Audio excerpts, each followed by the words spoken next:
السلام علیکم۔ یہ سیریز ان ماؤں کے لیے ہے جو اپنے بچوں کو گھر پر قاعدہ پڑھانا چاہتی ہیں۔ بہترین تو یہ ہے کہ آپ کسی تعلیم یافتہ مدرسے میں کسی قاری صاحب کے پاس ان کو پڑھائیں، لیکن اچھا ہے کہ آپ گھر میں ان کی شروعات کر دیجئے۔ جب وہ تھوڑا اچھا کرنے لگیں تو پھر آپ انہیں مدرسے بھیجیں۔ اس طریقے سے وہ مدرسے میں زیادہ مار نہیں کھائیں گے اور انشاءاللہ اچھے سے سیکھ پائیں گے۔ اس سے یہ فائدہ ہوگا کہ ان کا قرآن پاک میں انٹرسٹ بڑھے گا، ورنہ اکثر ایسا ہوتا ہے بہت چھوٹے بچوں کو مدرسے بھیج دیتے ہیں اور انہیں ابھی تک آتا نہیں ہوتا کچھ، اور ظاہری بات ہے استاد اتنے بچوں کو پڑھا رہا ہوتا ہے، اس کو بھی غصہ آتا ہے کہ بچے کو یاد نہیں ہو رہا، تو بچے جب پٹتے ہیں مدرسے میں تو اس کے بعد ان کا انٹرسٹ لیول گر جاتا ہے۔ اور آپ نے اکثر دیکھا ہوگا بچے بولتے ہیں ہمیں مدرسے نہیں جانا، ہمیں چھٹی کرنی ہے، رونے لگ جاتے ہیں۔ تو اس کے لیے آپ گھر سے شروعات کیجئے۔ تو سب سے پہلے ہے سب سے پہلی تختی آپ قاعدہ لے لیجئے، اور قاعدے میں سب سے پہلی تختی پڑھانی ہے۔ سب سے پہلی تختی پڑھانے کا طریقہ کیا ہوگا؟ پہلے تو ہم بچوں کو ترتیب سے سارے حروف یاد کرائیں گے۔ جب انہیں یہاں تک سارے حروف یاد ہو جائیں گے تو اس کے بعد ان کو الٹی طرف سے حروف یاد کرانے ہیں۔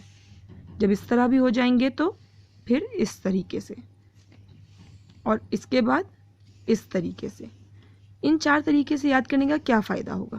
فائدہ یہ ہوگا کہ آپ کے بچے کو اچھے سے پہچان ہو جائے گی کہ کون سا حرف کون سا ہے، اور جب ہم آگے والی تختی پڑھیں گے تو اس میں بھی آسانی ہوگی بچوں کو۔ پھر بچے جب اس تختیوں پر پہنچتے ہیں آگے تو بچوں کو بڑی کنفیوژن ہوتی ہے، یہاں پر وہ کچھ اور پڑھتے ہیں، یہاں کچھ اور پڑھتے ہیں۔ پہلے تو بچے کو حرف کو یاد کرنا پڑتا ہے، پھر اس کے اوپر کی حرکت کو یاد کرنا پڑتا ہے، پھر اس کا جوڑ یاد کرنا پڑتا ہے۔ بچوں کے لیے مشکل ہوتی ہے، لیکن اس میں اگر انہیں حرف کی اچھے سے پہچان ہو تو انہیں کوئی مشکل نہیں ہوگی۔ آپ ان پہ کہیں بھی انگلی رکھ کے پوچھیں یہ کیا ہے، یہ کیا ہے، تو وہ آرام سے بتائیں گے۔ تو ان کو صرف حرکات اور اس کی آواز یاد کرنی پڑے گی۔ تو اس لیے اچھے سے حرف کی پہچان بچوں کو کرا دیجئے، اور مخارج سے بچوں کو پڑھائیے۔ مخارج آپ کو بتا دیے گئے ہیں اور ویڈیوز میں آپ دیکھ سکتے ہیں، لنک آپ کو میں ڈسکرپشن میں دے دوں گی، اور پریکٹسز بھی ہیں، اس کی پریکٹس بھی ڈسکرپشن میں ڈال دوں گی۔ فی الحال ہم شروع کرتے ہیں۔ بسم اللہ الرحمن الرحیم۔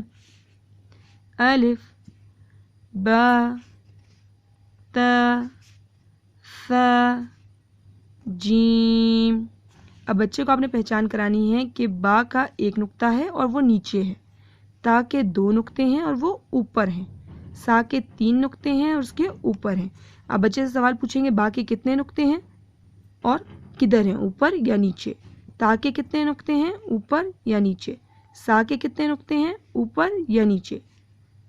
تو ایک بار پوری تختی کو پڑھ لیتے ہیں۔ آپ نے ساتھ ساتھ پہچان کرانی ہے، اور جہاں پہ بچے کو سبق یاد نہ ہو وہیں روک دیجئے تختی کو اور وہ اچھے سے یاد کروائیے۔